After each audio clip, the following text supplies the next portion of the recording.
ভাবুন তো, জীবনের একমাত্র স্বপ্ন যদি সবার চোখে ভুল হয়ে যায়, আপনাকে যদি এমন একজনের সাথে বেঁধে দেওয়া হয় যাকে আপনার মন চায় না, তাহলে আজকের গল্প জলসায় নিয়ে এলাম এক চিরন্তন ভক্তির কাহিনী, এক তরুণীর অটল প্রেম, অদম্য সাহস আর ভগবানের আশীর্বাদ। এই হলো হরতালিকা তীজের ব্রতকথা। গল্প জলসা, প্রতি গল্পে একটা নতুন জলসা। গল্প জলসা। হিমালয় প্রাসাদে একদিন এলেন ঋষি নারদ। তিনি বললেন, হে রাজা হিমালয়, তোমার কন্যার জন্য শ্রী বিষ্ণুর প্রস্তাব এসছে। এই বিবাহে তোমার বংশের কল্যাণ হবে। রাজা হিমালয় ভাবলেন, ঋষির বাণী কখনো মিথ্যা হতে পারে না। রাজা সম্মত হলেন, কিন্তু যখন দেবী পার্বতী এই কথা শুনলেন, তার বুক ভেঙে গেল। তিনি মনে মনে বললেন, বিষ্ণু, না, আমার হৃদয় তো শুধুই শঙ্করকে চায়। অন্য কারোর সঙ্গে আমি কিভাবে বেঁধে যাব?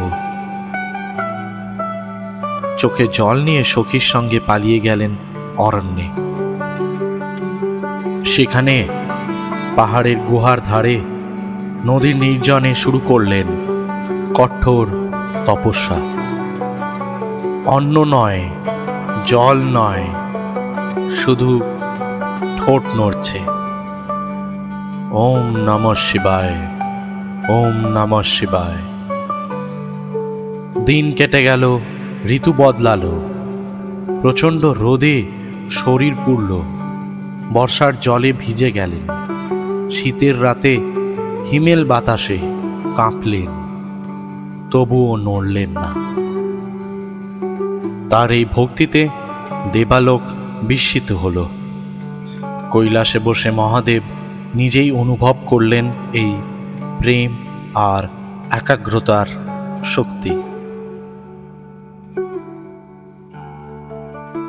অবশেষে একদিন কৈলাস থেকে মহাদেব নিজেই অরণ্যের মধ্যে আবির্ভূত হলেন।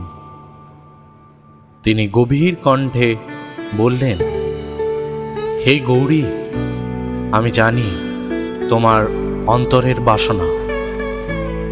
আমি জানি তোমার মন কেবল আমার নামেই নিজেকে সম্পন্ন করেছে।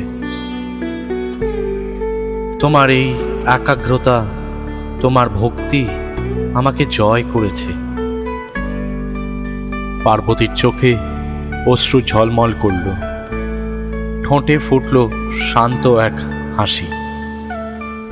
তার বহু বছরের সাধনা আজ পূর্ণতা পেল। এইভাবেই মিলিত হলেন শিব ও পার্বতী। ভক্তি, প্রেম এবং ধৈর্যের প্রতীক। এই কাহিনীর স্মৃতিতেই আজও নারীরা পালন করেন হরতালিকা তীজের ব্রত।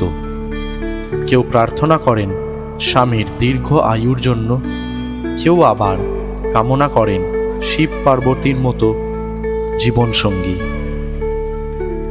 হরতালিকা তীজ শুধুই এক উপবাস নয়, এটা হলো ভক্তি এবং অটল প্রেমের এক শাশ্বত প্রতীক। এমন পৌরাণিক কাহিনী এবং অচেনা গল্প নিয়ে আমরা আসছি আপনাদের প্রিয় অনুষ্ঠান গল্প জলসা। গল্পটি ভালো লাগলে লাইক দিন, বন্ধুদের সঙ্গে শেয়ার করুন এবং নতুন গল্প শুনতে অবশ্যই সাবস্ক্রাইব করুন।